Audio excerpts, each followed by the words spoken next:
Hola amigo, qué bueno tenerte acá conmigo. En este vídeo vamos a revisar los resultados de la fecha 7 de la Copa de Primera de Paraguay, Clausura. También veremos la tabla actualizada, los goleadores del campeonato y los partidos de la próxima fecha. Vení conmigo.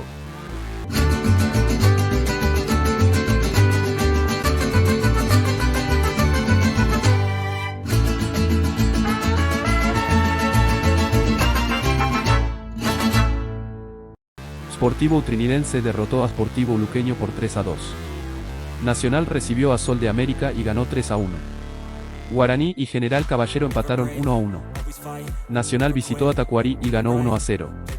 Olimpia venció a Sportivo Ameliano por 1-0.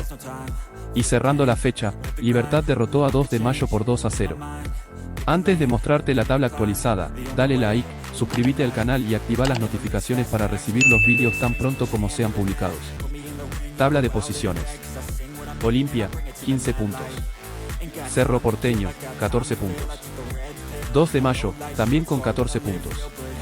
Nacional, 12 puntos. Libertad, 9 puntos. Sportivo Luqueño, 8 puntos. Sportivo Utrinidense, 8 puntos. Guaraní, 8 puntos. Tacuarí, 8 puntos. General Caballero, 7 puntos. Ameliano, 4 puntos. Sol de América, solo 3 puntos. El goleador del campeonato es Cecilio Domínguez, del Cerro Porteño, con 11 goles marcados. Escribí en los comentarios la ciudad desde donde estás viendo este vídeo y contanos cuál es tu equipo del corazón. Vamos a revisar los partidos de la próxima fecha. They holding back, they wanna say they hate, but they know it's cap. I ain't play no games, I just do that's fact. And I don't feel no shame, it's a mood you lack. I go crazy, nah, but I ain't lazy. Track after track, I work on this shit daily. Pass me the jack, right as fuel, got me hazy. About to unpack all these things I've been chasing.